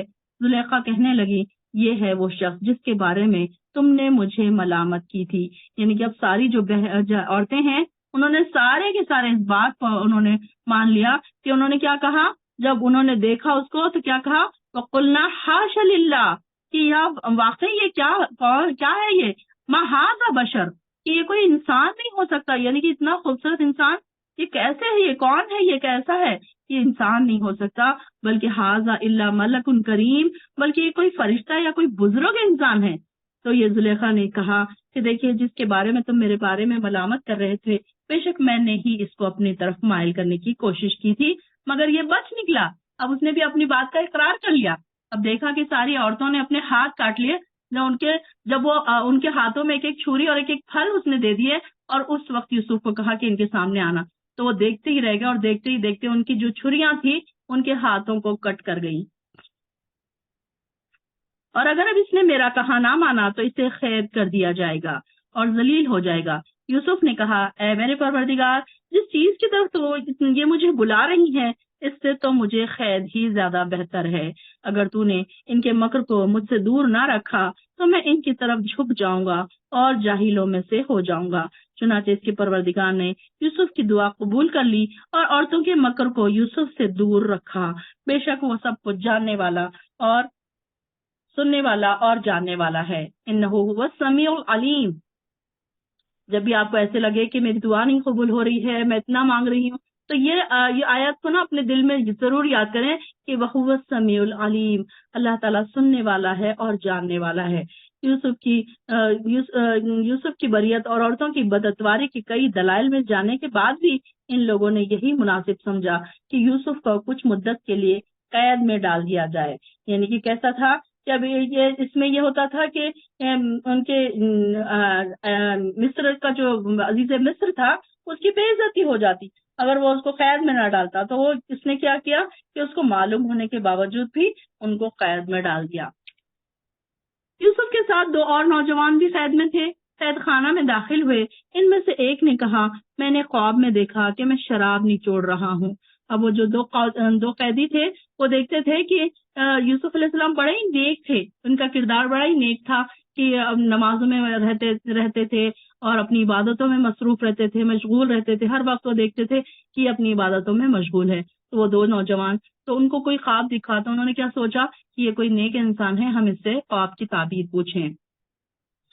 ان میں سے ایک نے کہا میں نے خواب دیکھا کہ میں شراب نچوڑ رہا ہوں، اور دوسرے نے کہا میں نے یہ خواب دیکھا ہے کہ میں نے سر پر روٹیاں اٹھائی ہوئی ہیں جنہیں پرندے کھا رہے ہیں۔ پھر دونوں کہنے لگے ہمیں اس کی تعبیر بتائیے، ہم دیکھتے ہیں کہ آپ ایک نیک آدمی ہیں۔ اب دیکھیے یہاں پر ہم کو کیا پتا چل رہا ہے یہاں سے کہ اپنا خواب کس کو بتانا چاہیے، کسی نیک شخص کو بتانا چاہیے، ہر ایک کو نہیں بتانا چاہیے ورنہ خواب کی تعبیر خراب ہو سکتی ہے۔ تو اس لیے ہم کو کیا ہے کہ کوئی ایسا ایک تو برا خواب دیکھے انسان تو اس کے لیے کیا کرنا ہے، فوراً جیسے ہی نیند سے جاگے تو لیفٹ سائڈ میں ایسا تھوک کے ذریعے یا پھونک کے ذریعے اپنے تھوک کو تھوڑا سا باہر نکالنا ہے اور اعوذ باللہ من الشیطان الرجیم پڑھنا ہے کہ اللہ مجھے اس خواب کی تعبیر سے حفاظت میں رکھیا، میں اس کی پناہ مانگتی ہوں، تجھ سے پناہ میں آتی ہوں۔ اس طریقے کی فوراً دعائیں کر لینی چاہیے اگر آپ کو کوئی برا خواب نظر آئے، اور اگر کوئی اچھا خواب نظر آئے یا برا بھی خواب نظر آئے، جو بھی خواب نظر آئے، اگر آپ کسی کو بولنا چاہ رہے ہیں تو اس کو کیا کرنا ہے، کسی نیک شخص کو خواب بتائیں جو آپ کو خواب کی تعبیر بتا سکتا ہے۔ یہ بات ہمیں یہاں سے پتہ چل رہی ہے۔ یوسف نے فرمایا جو کھانا تمہیں یہاں ملا کرتا ہے اس کے آنے سے پہلے میں تمہیں ان خوابوں کی تعبیر بتا دوں گا۔ اب یہاں پر دیکھیے کہ اللہ تعالیٰ نے ان کو خوابوں کی تعبیر سکھا دی تھی، تعویل سکھا دی تھی کہ خواب کی تعبیر وہ بتانا جانتے تھے۔ تو انہوں نے کیا کہا کہ میں اتنی جلدی تم کو بتا دوں گا کہ اب جو تمہارا کھانا آئے گا تو اس سے پہلے میں تم کو بتا دوں گا۔ یہ ایسا علم ہے جو میرے پروردگار نے سکھلایا ہے۔ میں نے ان لوگوں کا دین چھوڑ دیا جو اللہ پر ایمان نہیں لاتے اور آخرت کے بھی منکر ہے۔ اس کے بجائے میں نے اپنے آبا و اجداد اور حضرت ابراہیم، اسحاق، یعقوب کا دین اختیار کیا ہے۔ ہمارے لیے یہ مناسب نہیں کہ ہم کسی غیر کو اللہ کا شریک بنائیں اور ہم ہمارے لیے یہ مناسب نہیں کہ ہم کسی کو اللہ کا شریک بنائیں، اور ہم پر تمام انسانوں پر اللہ کا فضل ہے، لیکن اکثر اس نعمت کا شکر ادا نہیں کرتے۔ اے میرے قید کے ساتھیوں، ذرا سوچو، اگر متفرق رب بہتر ہے یا ایک ہی جو سب پر غالب ہے؟ اور اللہ کے سوا جنہیں تم پوچھتے ہو وہ تو ایسے ہیں جو تم نے اور تمہارے آبا و اجداد نے رکھ لیے ہیں، اور ان کے لیے اللہ نے کوئی سند نازل نہیں کی۔ اب دیکھیں کہ وہ جب ان کے خواب کی تعبیر بتانے سے پہلے انہوں نے فوراً اللہ کی دین کی دعوت ان کو دے دی اور شرک کا انکار بھی کر دیا، یعنی ان کو چھوٹی سی ایک بات ان کو پہنچا دی کہ وہ اس بات کو سمجھ سکے۔ اللہ کے سوا یہاں کسی کی فرمانروائی نہیں، اس نے یہی حکم دیا ہے کہ اس کے سوا اور کسی کی عبادت نہ کرو، یہی دین حق ہے۔ دیکھیے یہاں پر انہوں نے اللہ تعالیٰ کی وحدانیت کی تعریف کر دی اور اللہ تعالیٰ کی طرف ان کو دین کی طرف ان کو دعوت بھی دے دی۔ لیکن اکثر لوگ یہ باتیں نہیں جانتے۔ اے میرے قید کے ساتھیوں، تم میں سے ایک تو اپنے مالک کو شراب پلائے گا، رہا دوسرا تو اسے سولی پر چڑھایا جائے گا، اور پرندے اس کے سر کا گوشت نوچ نوچ کر کھائیں گے۔ جن باتوں کی حقیقت تم پوچھ رہے تھے ان کا فیصلہ ہو چکا ہے۔ ان دونوں میں سے جس شخص کے بارے میں یوسف کو یقین تھا کہ وہ قید سے رہا ہونے والا ہے، اسے یوسف نے کہا اپنے مالک یعنی کہ شاہ مصر سے میری بارے میں ذکر کرنا، لیکن مالک کے پاس یعنی یوسف کا ذکر کرنا اسے شیطان نے بھلا دیا۔ چنانچہ یوسف کئی سال قید میں پڑے رہے۔ مفسرین کے مطابق آپ کی قید کی مدت 7 ایئرز یا 9 ایئرز تھی۔ کتنے سال رہے آپ یوسف علیہ السلام قید میں؟ 7 سال یا 9 سال۔ ایک دن بادشاہ نے اپنے درباریوں سے کہا میں نے خواب دیکھا ہے، 7 موٹی گائیں ہیں جنہیں 7 دبلی گائیں کھا رہی ہیں، اور اناج کی 7 بالیں ہری ہیں اور دوسری 7 سوکھی ہیں۔ اے اہل دربار، اگر تم خواب کی تعبیر بتلا سکتے ہو تو مجھے میرے خواب کی تعبیر بتلاؤ۔ وہ کہنے لگے یہ تو پریشان سے خیالات ہیں اور ہم ایسے خوابوں کی تعبیر نہیں جانتے۔ یہ کیسے ہیں؟ اضغاث احلام، رؤیا کس کو کہتے ہیں؟ خواب کو۔ تو انہوں نے کیا کہا کہ یہ تو بڑا ہی حیران پریشان کا خواب ہے، ہم اس کی تعبیر ہم نہیں بتا سکتے، یہ ہمارے لیے بڑا ہی مشکل لگ رہا ہے کہ ہم اس کی تعبیر بتائیں۔ ان دونوں قیدیوں میں جو رہا ہوا، اسے مدت کے بعد یوسف کا پیغام یاد آیا اور کہنے لگا میں تمہیں اس خواب کی تعبیر بتاؤں گا، مجھے ذرا قید خانے میں یوسف کے پاس بھیجو۔ پھر وہاں جا کر اس نے یوسف سے کہا یوسف اے راست باز ساتھی، ہمیں اس خواب کی تعبیر بتائیے کہ 7 موٹی گائیں ہیں جنہیں 7 دبلی گائیں کھائی جا رہی ہیں، اور 7 ہری بالیں ہیں اور 7 سوکھی بالیاں ہیں، تاکہ میں لوگوں کے پاس واپس جاؤں اور انہیں بھی علم ہو جائے۔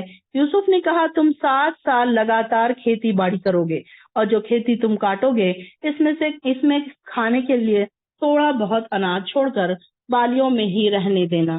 اس کے بعد 7 سال بہت سخت آئیں گے، جو اناج تم نے ان سالوں کے لیے جمع کیا تھا وہ سب کھا لیا جائے گا، بس تھوڑے سے اناج کے جو تم بیج کے لیے بچا لو گے۔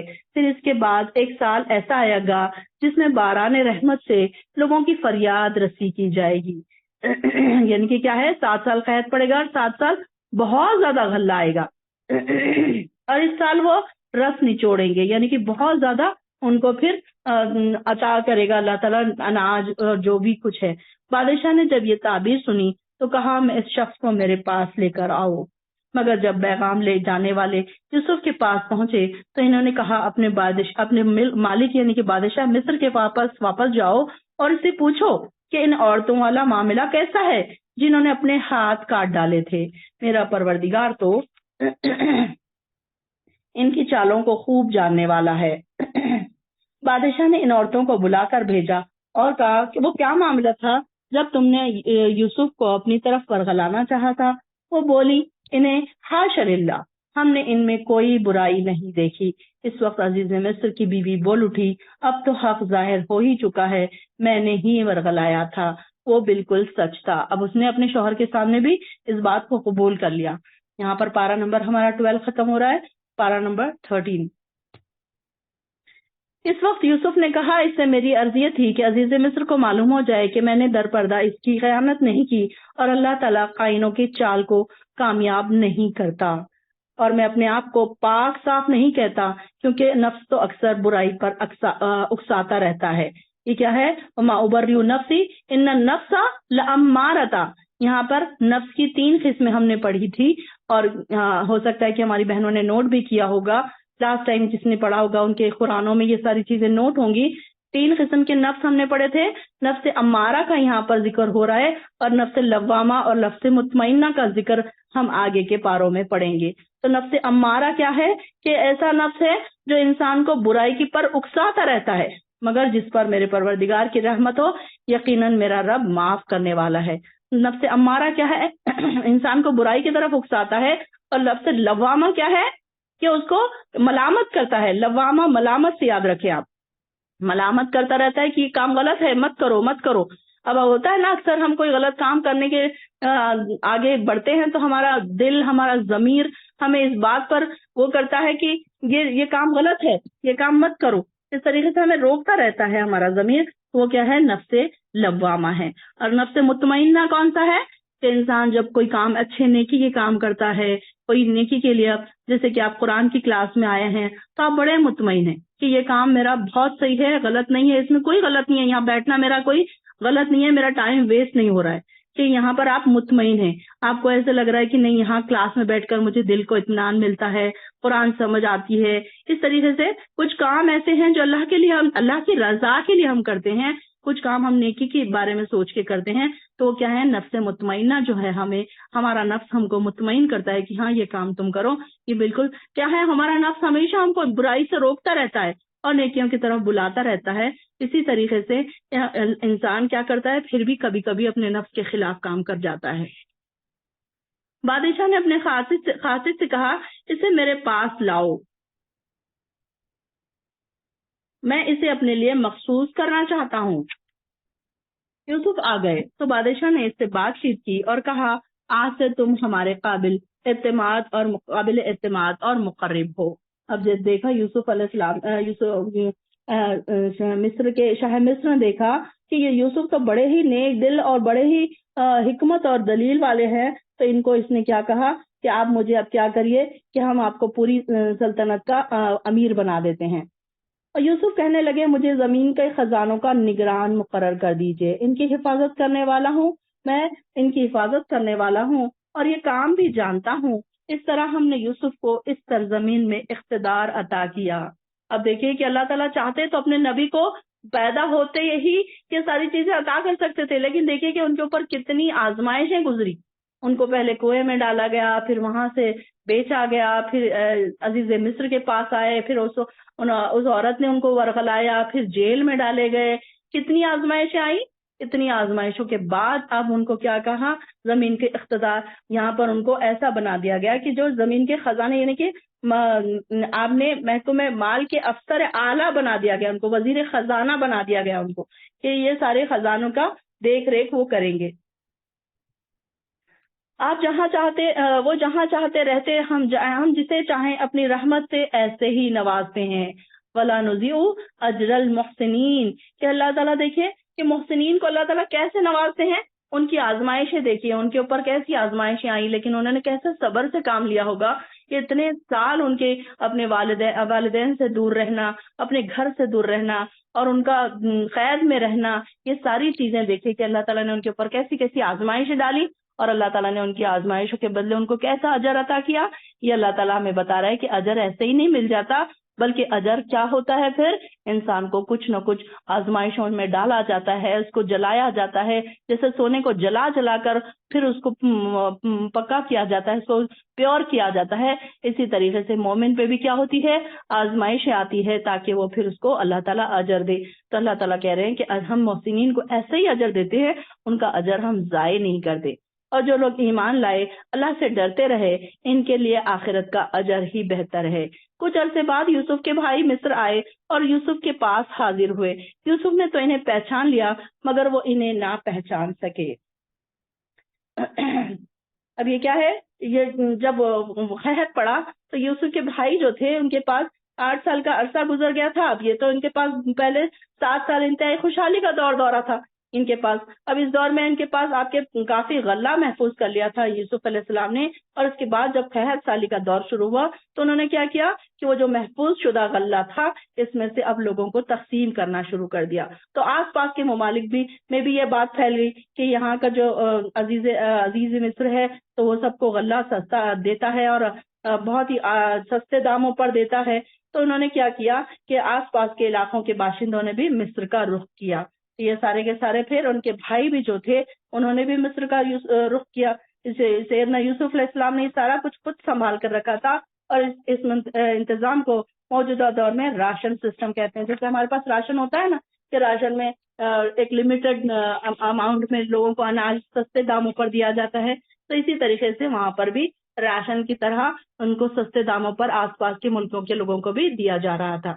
اب انہوں نے کیا کہا، جب یوسف کے بھائی ان کے پاس آئے حاضر ہوئے تو یوسف نے انہیں پہچان لیا مگر وہ انہیں نہیں پہچان سکے۔ پھر جب یوسف نے ان کی واپسی کا سامان تیار کر دیا تو ان سے کہا، اب آؤ تو اپنے سوتیلے بھائی کو بھی ساتھ لے کر آنا۔ یعنی کہ جو پہلے آئے تھے وہ صرف 10 بھائی آئے تھے۔ اب کیا ہوا کہ یعقوب علیہ السلام ڈرتے تھے کہ کہیں اب میں اس بھائی کو بھی ساتھ بھیجوں گا تو یہ اس کو بھی کچھ نہ کچھ کر دیں گے، تو اس لیے وہ ان کو بھی بنیامین کو کہیں نہیں بھیجتے تھے۔ تو تم دیکھتے نہیں کہ میں ماپ تول پورا دیتا ہوں اور ایک اچھا مہمان نواز ہوں۔ اب انہوں نے دیکھا کہ انہوں نے ان کے بھائی کو ساتھ نہیں لائے ہیں تو انہوں نے صرف اتنے ہی لوگوں کا غلہ دیا جتنے وہ لوگ آئے تھے۔ اور اگر تم اسے نہ لائے تو پھر میرے پاس نہ تمہارے لیے غلہ ہے اور نہ ہی میرے پاس آنے کی کوشش کرنا۔ وہ کہنے لگے، ہم اس کے والد کو اس کام پر آمادہ کریں گے اور یہ کام کر کے ہی رہیں گے۔ اور یوسف نے اپنے خادموں سے کہا، ان کی پونجی ان کی ہی بوریوں میں رکھ دو تاکہ وہ جب اپنے گھروں کو پہنچے تو اسے پہچان لے اور شاید اس طرح وہ جلدی دوبارہ آئے۔ یعنی کہ ان کی جو قیمت انہوں نے دی تھی غلے کی تو وہ قیمت بھی ان کے بوریوں میں واپس رکھ دی گئی۔ پھر جب اپنے باپ کے یہاں پہنچے تو کہنے لگے، ابا جان، آئندہ ہمیں غلہ دینے سے انکار کر دیا گیا ہے، لہٰذا ہمارے ساتھ ہمارے بھائی کو بھیج دے، اسی طرح ہمیں غلہ مل سکتا ہے۔ یعنی کہ بنیامین کو لے جانے پر اصرار کرنے لگے بیٹے۔ اور جب ان کے بھائی یوسف واپس اپنے گھر یعنی کنعان پہنچے تو جاتے ہی اپنے والد محترم سے ان لوگ گفتگو کرنے لگے کہ جو ان کے شاہ مصر کے درمیان جو بات ہوئی ان کو وضاحت کے ساتھ بتائی اور کہا کہ بنیامین کو آپ ہمارے ساتھ بھیج دے تو ہم کو کیا ہوگا کہ ہمیں زیادہ اور غلہ ملے گا، لہٰذا ہمارے ساتھ ہمارے بھائی کو بھیج دیں تو ہمیں غلہ زیادہ ملے گا۔ ہم یقیناً سوری میں آیت بتانا ہی بھول رہی ہوں اس قصے کی سٹوری کے، اس میں آیت نمبر ہماری چل رہی ہے 64۔ ہم یقیناً اس کی حفاظت کرنے والے ہیں۔ یعقوب نے کہا، میں ایسے ہی تم پر اعتبار کروں جیسے اس سے پیشتر اس کے بھائی کے اعتبار کے بارے میں اعتبار کیا تھا۔ اللہ ہی بہتر محافظ ہے اور وہی سب سے زیادہ رحم کرنے والا ہے۔ پھر جب انہوں نے اپنا سامان کھولا تو دیکھا کہ ان کی پونجی بھی واپس کر دی گئی اور وہ بہت خوش ہوئے اور کہنے لگے، ابا جان، ہمیں اور کیا چاہیے، ہمیں تو پونجی بھی واپس کر دی گئی، اب ہمیں جلدی ہی اپنے گھر والوں کے پاس ہم اپنے گھر والوں کے لیے اور غلہ لے کر آئیں گے اور اپنے بھائی کی حفاظت بھی کریں گے، اور ایک اور زیادہ غلہ ملے گا۔ یعنی کہ یہ اب کی بار غلہ لانا تو بالکل آسان ہے۔ یعقوب نے کہا، جب تک تم مجھے اللہ کے نام کا پختہ عہد نہ دو گے تو ہم اسے یقیناً آپ کے پاس لائیں گے، تب تک میں اسے تمہارے پاس روانہ نہ کروں گا کہ تم بھی کہیں گھیر لیے جاؤ۔ اگر تم سبھی کہیں گھیر لیے جاؤ تو پھر جب انہوں نے اسی طرح کا پختہ عہد دے دیا تو یعقوب کہنے لگے، جو کچھ ہم قول و قرار کر رہے ہیں اللہ اس پر ضامن ہے۔ قال اللہ علی ما نقول وکیل۔ اور پھر انہوں نے کیا کہا، پھر کہنے لگے، میرے بچوں، شہر میں ایک ہی دروازے سے داخل نہ ہونا بلکہ مختلف دروازوں سے داخل ہونا۔ قال یا بنیا لا تدخلوا من باب واحد وادخلوا من ابواب متفرقۃ، کہ انہوں نے کیا کہا کہ انہیں ایک محض خیال تھا، ان کو وہم تھا کہ بعض لوگوں کو نظر لگ سکتی ہے، اس لیے انہوں نے مصر کے ایک ہی دروازے میں داخل ہونے سے منع کیا، بلکہ الگ الگ دروازوں سے داخل ہونے کے لیے کہا کہ لوگوں ان کو نظر نہ لگ جائے۔ تو پھر آگے، تاہم ان کی مشیت اللہ کی مشیت سے تمہیں ذرہ بھر بھی بچا نہیں سکتا، حکم تو صرف اسی کا چلتا ہے، میں اسی پر بھروسہ کرتا ہوں اور جسے بھی بھروسہ کرنا ہو اسی پر کرنا چاہیے۔ اللہ توکلت علیہ فلیتوکل المتوکلون، کہ یعنی کہ مسلمانوں کو، مومنوں کو کیا چاہیے کہ صرف اللہ پر بھروسہ کرے۔ چنانچہ جس طرح ان کے باپ نے شہر میں داخل ہونے کا حکم دیا تھا ویسے وہ اس میں داخل ہوئے، اس کی یہ تدبیر اللہ کی مشیت کے مقابلے میں کچھ بھی کام نہ آئی، یہ تو محض یعقوب کے دل کا ارمان تھا جسے اس نے پورا کیا تھا، بے شک وہ ہماری دی ہوئی تعلیم کی وجہ سے صاحب علم تھا، مگر اکثر لوگ یہ حقیقت نہیں جانتے۔ اب یہ کہ یعقوب علیہ السلام کو بھی اللہ تعالیٰ نے ایک علم دیا تھا، جو وہ بھی ایک نبی تھے، ان کو بھی پتا تھا کہ کیا اللہ تعالیٰ فیصلے کرے گا۔ جب یہ لوگ یوسف کے پاس آئے تو یوسف نے اپنے بھائی کو اپنے ہاں جگہ دی اور اسے بتا دیا کہ میں ہی تیرا بھائی ہوں، یوسف ہوں، لہٰذا تم اب ان باتوں کا غم نہ کرو جو یہ کرتے رہے ہیں۔ پھر جب یوسف نے ان کی روانگی کے لیے ان کا سامان تیار کیا تو اپنے بھائی کے سامان میں ایک پانی پینے کا پیالہ رکھ دیا، یعنی کہ اب انہوں نے کیا ترکیب کی، ان کے یوسف علیہ السلام کے لوگوں نے کہ ایک چاندی کا پیالہ ان کے بورے میں رکھ دیا، تاکہ اب انہوں نے ایک تدبیر کی تھی اپنے بھائی کو روکنے کے لیے، یہ بھی اللہ تعالیٰ کے اذن سے تھی، کوئی انہوں نے اپنے دل سے یہ نہیں کیا تھا بلکہ اللہ کے اذن سے انہوں نے یہ تدبیر کی تھی۔ جب یہ لوگ شہر سے نکل آئے تو پیچھے سے ایک پکارنے والے نے پکارا اور کہا اے قافلے والو تم تو چور ہو۔ انہوں نے پکارنے والے کی طرف متوجہ ہو کر پوچھا تمہاری کیا چیز کھو گئی ہے؟ وہ بولے بادشاہ کا پانی پینے کا پیالہ ہمیں نہیں مل رہا، جو شخص وہ لا کر دے گا اسے ایک بار شتر انعام ملے گا، یعنی کہ ایک اور زیادہ بوری اس کو انعام ملے گا، اور میں اس کا ضامن ہوں۔ اور کہنے لگے اللہ کی قسم تم خوب جانتے ہو کہ ہم اس میں، اب یہ کس نے کہا؟ ان کے بھائیوں نے کہا کہ ہم تو اس ملک میں فساد کرنے نہیں آئے ہیں، آپ تو بہتر جانتے ہیں کہ نہ ہم چور ہیں۔ وہ بولے اگر تم جھوٹ ثابت ہوئے تو اس چور کی کیا سزا ہوگی؟ برادران یوسف کہنے لگے جس کے سامان میں گمشدہ چیز پائی جائے وہی اس کا بدلہ ہے، ہم اپنے ظالموں کو اسی طرح کی سزا دیتے ہیں۔ پھر اس ضامن نے یوسف کے بھائی یعنی کہ بنیامین کے سامان کی تلاشی سے پہلے دوسرے بھائیوں کی سامان کی تلاشی لینا شروع کی، پھر پیالے کو اس کے بھائی کے سامان سے برآمد کر لیا، یعنی کہ بنیامین کے بورے میں وہ پیالہ رکھ دیا گیا تھا تاکہ ان کو روک لیا جائے۔ اسی طرح ہم نے یوسف کے لیے تدبیر کی، دیکھیے تدبیر کس کی تھی؟ اللہ کی تھی۔ یوسف کے لیے مناسب نہ تھا کہ وہ شاہ مصر کے قانون یعنی کہ چوری کے مطابق اپنے بھائی کو اپنے پاس رکھ سکے۔ اب ان کے پاس اور کوئی چارہ نہیں تھا کہ وہ اپنے بھائی کو روک سکے، اور اتنے سالوں کے بعد وہ اپنے بھائی سے ملے تھے تو ان کا دل کیا چاہ رہا ہوگا؟ اتنے سالوں کے بعد ملنے کے بعد آپ سوچ سکتے ہیں کہ ان کی کیا فیلنگز رہی ہوں گی۔ تو اللہ یہ کہ اللہ چاہے تو ہم جس کے چاہیں درجات بلند کر دیتے ہیں، اور ایک علیم ہستی ایسی ہے جو ہر صاحب علم سے بالا تر ہے۔ برادران یوسف یعنی کہ یوسف کے بھائی کہنے لگے اگر اس نے چوری کی ہے تو اس سے پہلے اس کا بھائی یوسف بھی چوری کر چکا ہے۔ یوسف نے ان کے اس الزام کو دل میں چھپایا۔ آپ سوچئے کہ کیسا یوسف علیہ السلام کو فیل ہو رہا ہوگا کہ ایک تو اتنے سال ہو گئے لیکن ان لوگوں نے ابھی بھی یوسف کے بارے میں ایسی باتیں کرنا نہیں چھوڑی، بلکہ ان کے بھائی کے بورے میں سے اگر پیالہ نکلا تو انہوں نے کیا کہہ دیا صاف صاف کہ ان کا بھائی بھی ایسی تھا، وہ بھی چور تھا۔ لیکن اتنا سننے کے باوجود بھی دیکھیے ان کے صبر کی انتہا دیکھیے کہ انہوں نے اس بات کو اپنے دل میں چھپا لیا اور ان میں کچھ ظاہر نہ ہونے دیا، اور زیر لب کہنے لگے تم بہت ہی برے لوگ ہو، یہ جو کچھ تم بیان کر رہے ہو اللہ اسے خوب جانتا ہے۔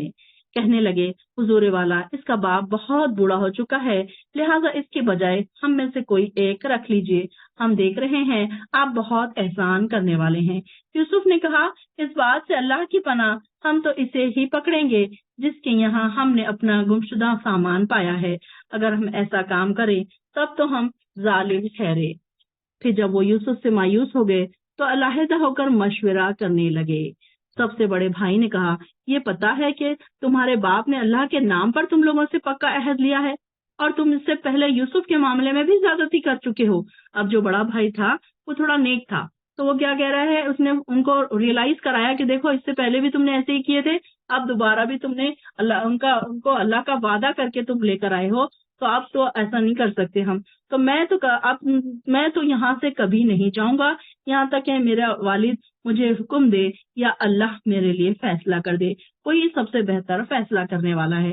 تم لوگ اپنے ابا جان سے جا کر کہو، ابا جان آپ کے بیٹے نے چوری کی ہے، ہم نے وہی گواہی دی جو ہم جانتے ہیں، اور ہم پوشیدہ چیزوں کے نگہبان نہیں ہیں۔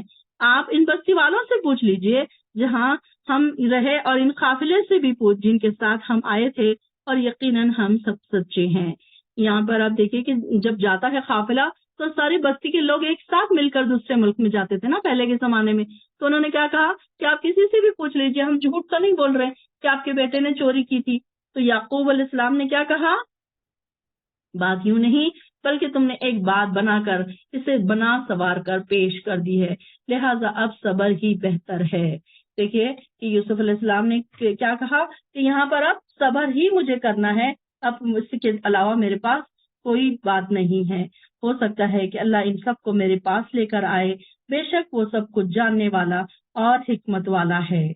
انہ هو العلیم الحکیم۔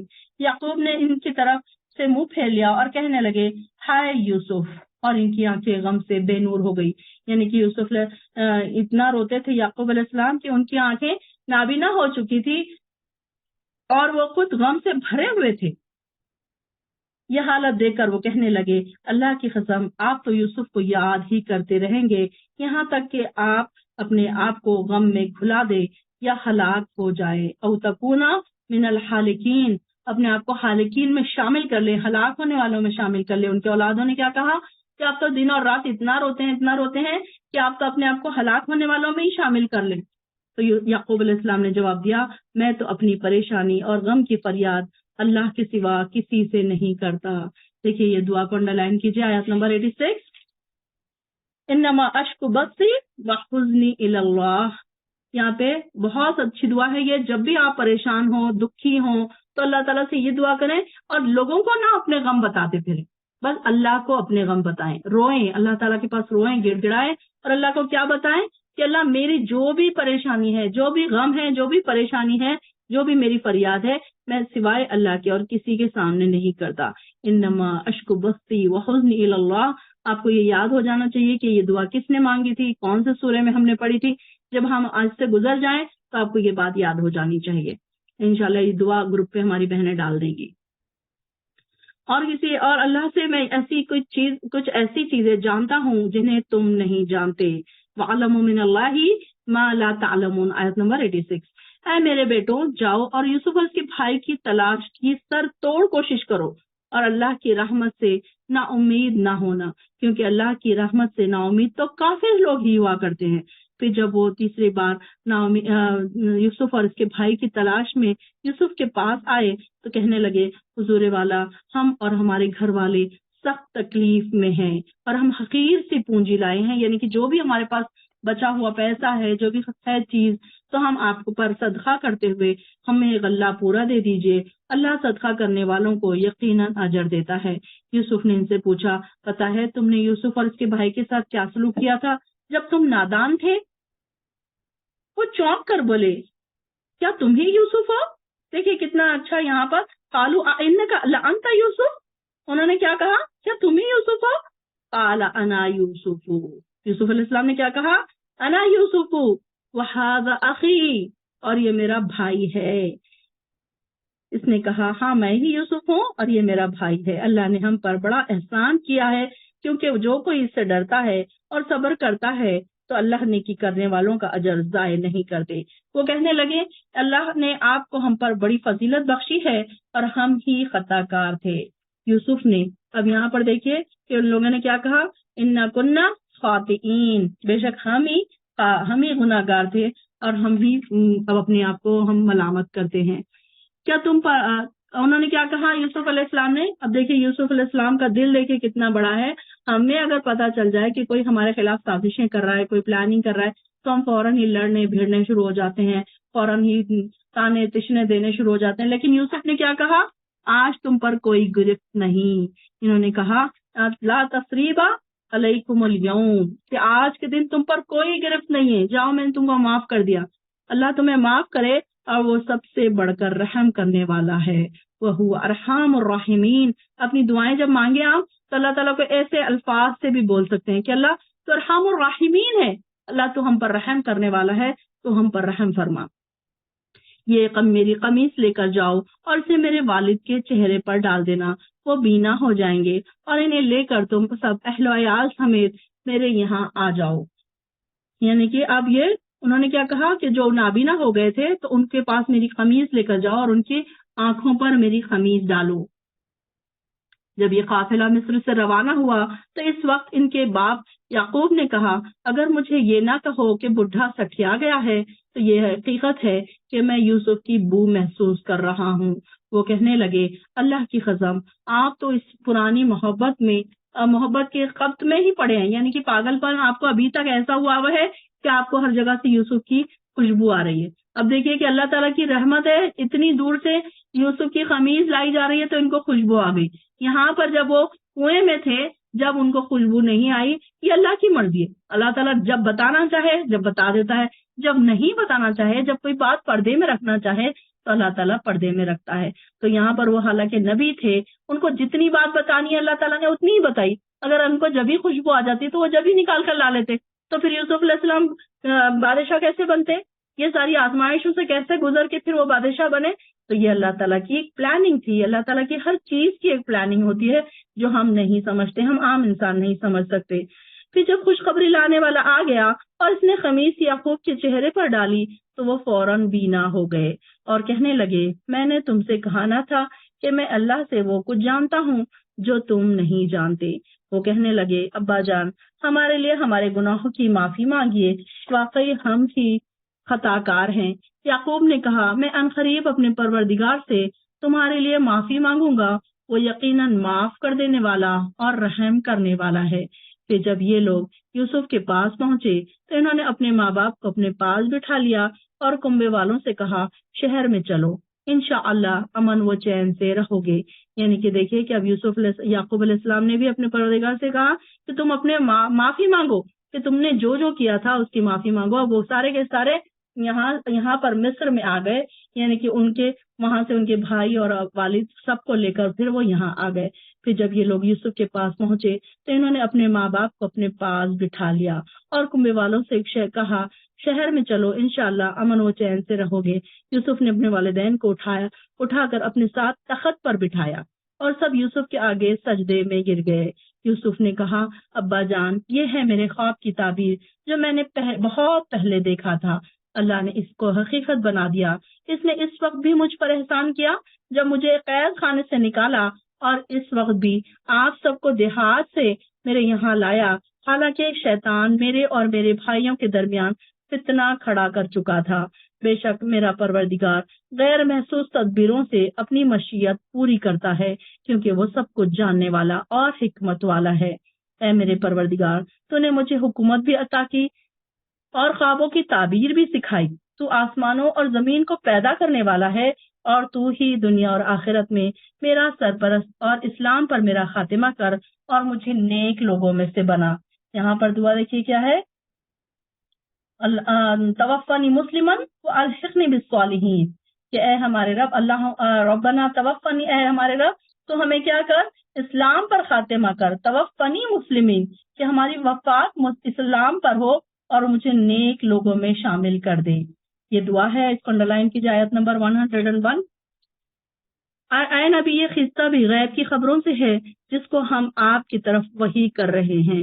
آپ اس وقت ان کے پاس تو نہیں تھے جب برادران یوسف نے ایک بات پر اتفاق کر لیا تھا اور اسے عملی جامہ پہنانے کی مکارانہ سازش کر رہے تھے. اور آپ خواہ کتنا ہی چاہیں ان میں سے اکثر لوگ ایمان نہیں لانے والے، آپ اس تبلیغ پر ان سے کچھ بھی نہیں مانگتے. یہ تو تمام اہل عالم کے لیے نصیحت ہے. آسمانوں اور زمین میں کتنی ہی نشانیاں ہیں جن پر یہ لوگ گزرتے رہتے ہیں اور ان کی طرف توجہ ہی نہیں کرتے۔ واقعی دیکھیے کہ ہمارے آس پاس کتنی نشانیاں ایسی ہمیں نظر آتی ہیں، لیکن ہم گزرتے ہیں اس پر سے تو ہم اپنی ہی گڑبڑ میں رہتے ہیں۔ کبھی اس کو ہم نے غور نہیں کیا کہ اللہ تعالیٰ نے یہ کیوں بنایا، اس کا بنانے کا مقصد کیا ہوگا۔ ہر چیز میں اللہ تعالیٰ کی ایک نشانی ہے، ایک ہدایت ہے لوگوں کے لیے۔ ایک تو یہ یہاں پر اللہ تعالیٰ کہہ رہے ہیں کہ ہر چیز میں جو ایمان والے لوگ ہیں وہ کیا کرتے ہیں، اس کو پر دیکھتے ہیں، اس کو سمجھتے ہیں، اس میں ان کو ہر چیز میں ایک نشانی نظر آتی ہے۔ مگر ساتھ ہی ساتھ یہ لوگ کیسے ہیں، ان میں اکثر ایسے ہیں جو اللہ پر ایمان نہیں لاتے اور ساتھ ہی شرک بھی کرتے رہتے ہیں۔ کیا یہ اس بات سے نڈر ہو گئے ہیں کہ اللہ کا عذاب ان پر چھا جائے یا ایک دم گھڑی قیامت کی آ جائے اور انہیں کچھ خبر نہ ہو؟ آپ ان سے کہہ دیجئے میرا راستہ یہی ہے، میں اللہ کی طرف بلاتا ہوں، میں خود بھی اس کی راہ کو پوری روشنی میں دیکھ رہا ہوں، میرے پیروکار بھی۔ اللہ پاک ہے، وہ مشرکوں سے میرا کوئی واسطہ نہیں۔ یہاں پر دیکھیے شرک کا انکار کر رہے ہیں یہ آیت میں، سبحان اللہ وما انا من المشرکین، کہ میں مشرکوں میں سے نہیں ہوں۔ بار بار ہم بھی یہ دعا یہ ذکر الفاظ کا کہا کریں کہ کہیں ایسا نہ ہو کہ چھوٹے موٹے شرک میں ہم مبتلا ہو جائیں۔